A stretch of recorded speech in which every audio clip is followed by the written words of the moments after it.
Hello students, I am your economics teacher Navdeep. So yesterday we started our chapter number 3 of statistics of economics, sampling and census method. Today we will cover methods of sampling. There are so many methods of sampling, random sampling and non-random sampling. So we will discuss today these methods. These are the methods of sampling. One is random sampling and other is non-random sampling. Here are some subdivisions of these methods. There are two divisions of random sampling. One is lottery method and other is tables of random numbers. Similarly, here are some divisions of non-random sampling or types of non-random sampling, that are purposive sampling, stratified sampling, systematic sampling, quota sampling and convenience sampling. We will understand all of these one by one. Firstly, random sampling.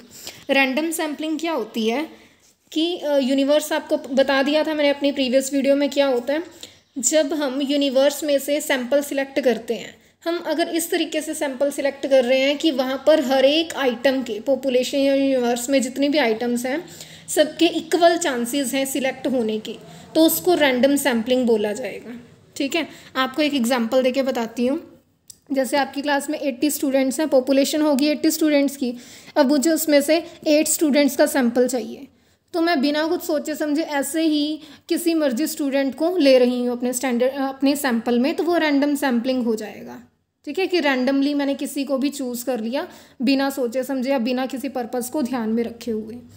तो इस case में अब वो 80 जो students हैं उनमें से हर एक बच्चे को इक्वल चांस मिलेंगे कि कोई भी चुना जा सकता है, उसमें से कोई भी सिलेक्ट किया जा सकता है. तो ये होता है रैंडम सैम्पलिंग. ये सैम्पलिंग मेथड हम सिर्फ तभी यूज़ करें तो अच्छा रहेगा अगर जितने भी आइटम्स हैं ना पॉपुलेशन में वो सारी होमोजीनियस हैं, उनमें कोई डाइवर्स करैक्टरिस्टिक्स नहीं है, सभी एक जैसी ही करैक्टरिस्टिक्स हैं सभी आइटम्स की. तो फिर फ़र्क नहीं पड़ता कि कोई सा मर्जी उसमें से सिलेक्ट हो जाए. ठीक है, अब इसमें देखो लॉटरी मेथड, जैसे आप देखते हो ना लॉटरी निकालते हैं जब, तो वो पेपर स्लिप्स होती हैं तो उसमें इक्वल चांसेस होते हैं कि कोई भी सिलेक्ट हो सकती है. ऐसे टेबल ऑफ रैंडम नंबर्स, जो स्टैटिस्टिशियंस होते हैं वो एक टेबल प्रिपेयर करते हैं रैंडम नंबर्स की, उसके अकॉर्डिंग फिर सैम्पल चूज़ किया जाता है. ये नॉर्मल पर्सन इसका यूज़ नहीं करते टेबल का, जो स्टैटिस्टिशियंस होते हैं वो इसका यूज़ करते हैं, उन्होंने इसको फ्रेम किया है. ये इसके टाइप्स इतने ज़्यादा इंपॉर्टेंट नहीं हैं, इम्पॉर्टेंट है टाइप नॉन रैंडम सैम्पलिंग के. ठीक है, अब आपको मेथड करा दिया गया तो मेरिट डीमेरिट आप हर मेथड के खुद करोगे. अगर कंसेप्ट समझ आ गया तो मेथड और उसमें मेरिट और डीमेरिट में कोई प्रॉब्लम नहीं होनी चाहिए. फिर है रैंडम सैम्पलिंग और हैप्पैज़र्ड सैम्पलिंग. रैंडम सैम्पलिंग में सैम्पलिंग के रूल्स रेगुलेशंस को फॉलो किया जाता है, हैप्पैज़र्ड में नहीं किया जाता. जैसे सैम्पलिंग में हम देखते हैं ना कि रैंडम सैम्पलिंग में इक्वल चांसेस होने चाहिए हर आइटम को सिलेक्ट करने के, हैप्पैज़र्ड में ऐसा कुछ भी नहीं होता. तो ये भी कोई इतना इंपॉर्टेंट नहीं है इनका डिफरेंस. उसके बाद एग्जिट पोल्स. एग्जिट पोल्स क्या होता है, जब इलेक्शन होने होते हैं, आपको एक छोटा सा एग्जांपल देके बताती हूँ. जैसे इलेक्शंस होते हैं तो इलेक्शन होने से पहले एक एग्जिट पोल रखा जाता है. उसमें क्या होता है, कुछ नंबर ऑफ जो पर्सन्स होते हैं उनको बुलाया जाता है और उनको अपना वोट देने के लिए बोला जाता है, और फिर उनसे फीडबैक लिया जाता है कि कितने लोगों ने किस पर्सन को वोट दिया. तो उससे वो एक प्रेडिक्शन बना लेते हैं कि कौन सा कैंडिडेट जीत सकता है, किसके चांसेस हैं ज़्यादा. तो ये होता है एग्जिट पोल्स.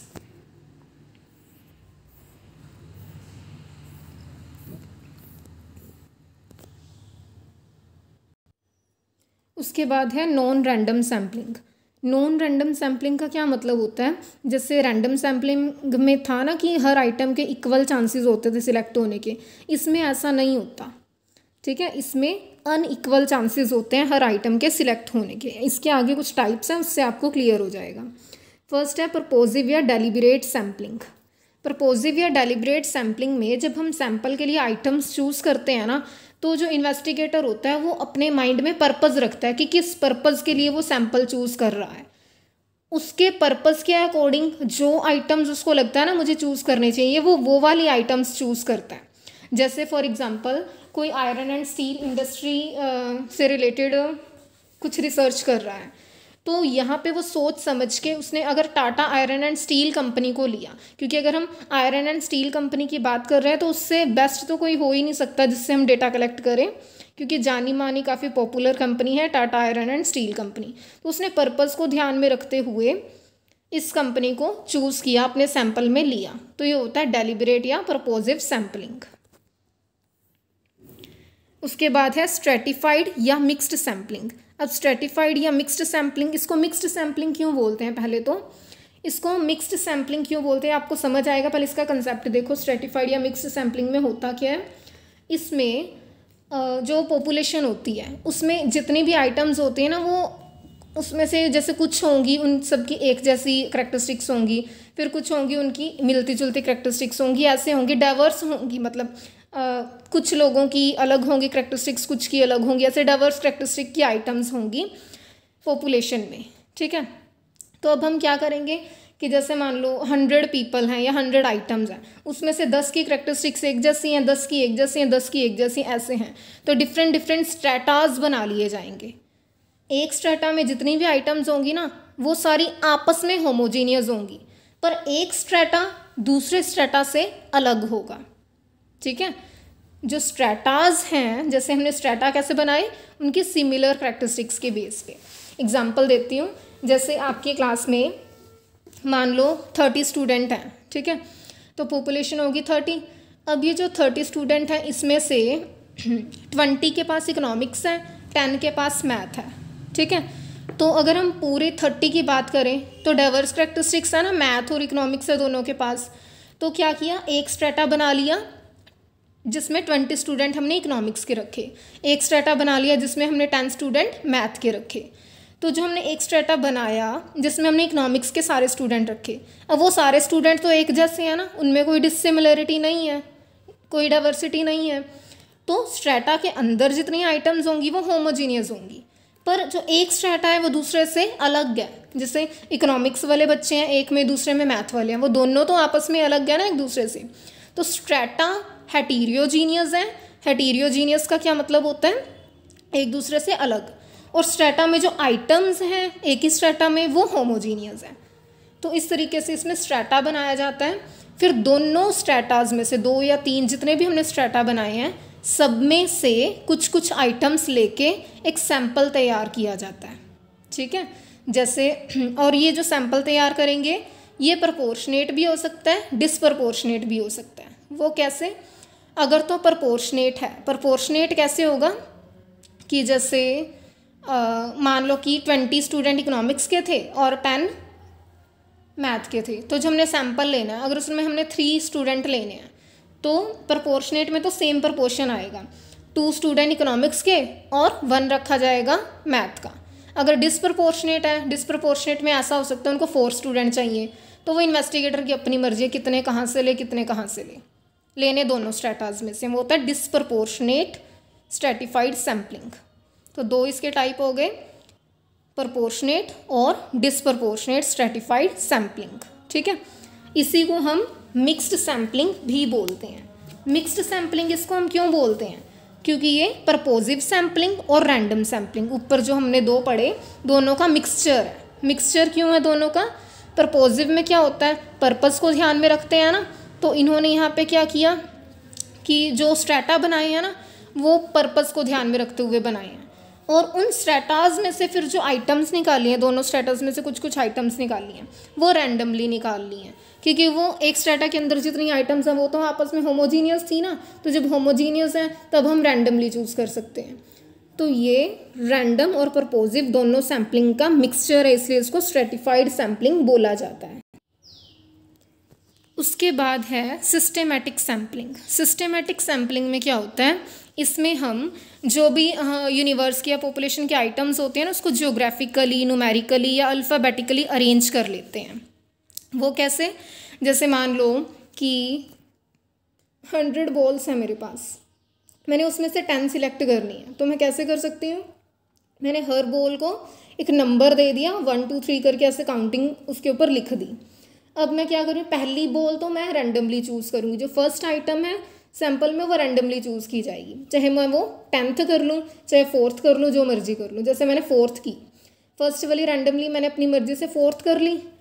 उसके बाद क्या होगा, सिस्टम से चलेगा, मतलब हर 3 बॉल्स को छोड़ के हर चौथी बॉल में सिलेक्ट करूँगी।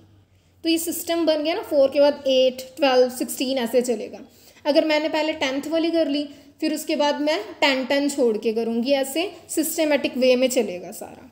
ये होता है सिस्टेमेटिक सैम्पलिंग। इसमें हम चीज़ों को अरेंज करेंगे, पहले आइटम्स को न्यूमेरिकली या अल्फ़ाबेटिकली। उसके बाद फिर हम क्या करते हैं, फर्स्ट आइटम को रैंडमली चूज़ कर लेंगे, जो बाकी आइटम्स हैं उनको फिर सिस्टम वाइज चूज़ किया जाएगा। ये था सिस्टेमेटिक सैम्पलिंग। उसके बाद है कोटा सैम्पलिंग। कोटा सैम्पलिंग में क्या होता है, इसमें जो टोटल पॉपुलेशन है ना यूनिवर्स में, फॉर एग्जांपल के थ्रू बताती हूँ, 10,000 पॉपुलेशन है, ठीक है, तो उसमें 6,000 तो मेल हैं और 4,000 फीमेल हैं। तो अब 10,000 का 6,000 कितने परसेंट हुआ, 60% हुआ, और 4,000 कितने परसेंट हुआ, 40%। तो क्या किया जाएगा, टोटल पॉपुलेशन को दो, जैसे हम स्ट्रेटिफाइड में करते थे ना, दो अलग अलग स्ट्रेटाज में या डिफरेंट स्ट्रेटाज में, ग्रुप्स में बांट लेते थे, तो वही इसमें किया जाएगा।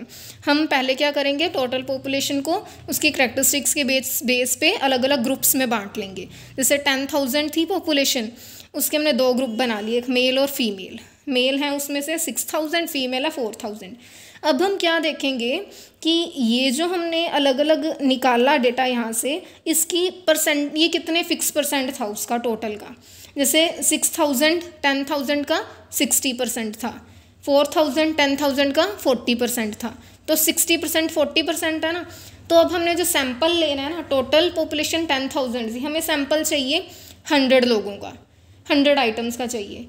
तो 100 का 60% कितना हुआ, 60, 100 का 40% कितना हुआ, 40। तो हम क्या करेंगे, जो मेल वाला ग्रुप है ना 6,000 का, इसमें से हम 60 मेल को चुन लेंगे, और 4,000 का जो फीमेल वाला ग्रुप था उसमें से हमने 40 फीमेल को सिलेक्ट कर लिया। तो हमारे पास जो सैंपल है 100 पर्सनस का आ गया, उसमें से 60 मेल है, 40 फीमेल है। इसमें हम क्या करते हैं, इतना काम हमारा सेम ही रहता है कि हम स्ट्रेटा बना लेते हैं। उसके बाद क्या अलग है, बस वहाँ पे प्रोपोर्शन या डिसप्रोपोर्शन हो जाता था, यहाँ पे एक फिक्स परसेंटेज के हिसाब से हमने लेना है कि टोटल पॉपुलेशन में जितनी परसेंटेज थी किसी अलग अलग स्ट्रेटा की, वही परसेंटेज हम सेम फॉलो करेंगे अपने सैंपल में, ठीक है। उसके बाद है कन्वीनियंस सैम्पलिंग। कन्वीनियंस सैम्पलिंग क्या होती है, इसमें इन्वेस्टिगेटर अपनी कन्वीनियंस के अकॉर्डिंग सैंपल को चूज़ करेगा, सैंपल में आइटम्स को लेगा। फॉर एग्जांपल मुझे टीचर्स से रिलेटेड इन्फॉर्मेशन चाहिए, तो मैं किसी दूसरे स्कूल में जाने के बजाय जिस स्कूल में मैं जाती हूँ मैं वहीं के टीचर्स का डेटा कलेक्ट कर लूँगी अपनी कन्वीनियंस के लिए, ताकि मेरा टाइम और एफर्ट्स बच जाएँ, ठीक है। उसके बाद है कि सैम्पलिंग डेटा की रिलायबिलिटी, ये आप खुद रीड कर सकते हो, कहीं डाउट आए तो पूछ सकते हो। और सेंसस और सैंपल मेथड में क्या डिफरेंस है, ये भी आप खुद रीड कर सकते हो, आपको समझाया जा चुका है सैंपल सेंसस क्या होता है। उसके बाद लास्ट टॉपिक है statistical errors, sampling and non sampling errors. अब सैम्पलिंग एरर वो वाले होते हैं जब हमने सैंपल को ही गलत चूज़ कर लिया, सैंपल को चूज़ करने में ही हमसे कोई गलती होगी, तो उसकी वजह से अगर हमारे रिजल्ट गलत निकल रहे हैं तो उसको बोलते हैं सैम्पलिंग एरर। पर अगर हमने सैंपल तो सब कुछ ठीक चूज़ किया है, सैंपल की तरफ से कोई प्रॉब्लम नहीं है, वैसे कोई और गलती हो गई है, तो वो होता है नॉन सैम्पलिंग एरर, ठीक है। सैम्पलिंग एरर क्यों हो सकता है, जैसे मान लो कि हमने जो सैंपल है ना वही ऐसा चूज़ कर लिया जो पूरी पॉपुलेशन को रिप्रेजेंट ही नहीं कर रहा, या हमने सैंपल का साइज़ ही ऐसा रख लिया स्मॉल कि उससे हमें सही इन्फॉर्मेशन पता ही नहीं लग पा रही है। अगर ऐसी कोई गलती है तो वो सैम्पलिंग एरर है। नॉन सैम्पलिंग एरर में क्या आ जाएगा, अब डेटा तो देखो कलेक्ट करना ही होता है, चाहे हम सैंपल लें चाहे हम यूनिवर्स से डेटा कलेक्ट करें, डेटा तो दोनों जगह पे ही करना पड़ेगा ना, जिस मर्जी मेथड को अडॉप्ट कर लो। जब डेटा को कलेक्ट करते टाइम ही कोई गलती होगी तो वो नॉन सैम्पलिंग एरर है। फर्स्ट है इसमें एरर ऑफ मेजरमेंट। अब चीज़ों को मेज़र करते टाइम अगर कोई एरर हो गया तो वो नॉन सैम्पलिंग एरर है। कैसे, जैसे मान लो कि एक पर्सन है, अगर किसी पर्सन की इनकम 10,000 से कम है, वो उसको लोअर इनकम ग्रुप में ले रहा है, और एक पर्सन है जिसकी 15,000 से कम है पर मंथ, वो उसको लोअर में ले रहा है, तो यहाँ पे स्केल ही अलग हो गया ना दोनों का, तो यहाँ पे डेटा कलेक्शन टाइम पे प्रॉब्लम आई है, ये नॉन सैम्पलिंग एरर है। या कभी चीज़ों को राउंड ऑफ करते टाइम, जैसे अलग अलग इनोमिनेटर्स डेटा कलेक्ट कर रहे हैं, दोनों ने अलग अलग मेथड यूज़ कर दिया। जैसे किसी ने, अगर किसी की इनकम 6600 है, उसने उसको 7000 में लिख दिया कन्वर्ट करके राउंड ऑफ करके, किसी ने 6000 में लिख दिया, तो तब ये प्रॉब्लम हो सकती है। उसके बाद है एरर ऑफ नॉन रिस्पॉन्स, कुछ रिस्पोंडेंट्स ने कुछ ज़रूरी इन्फॉर्मेशन का रिस्पॉन्स ही नहीं दिया, तो उस टाइम पे भी एरर हो सकता है।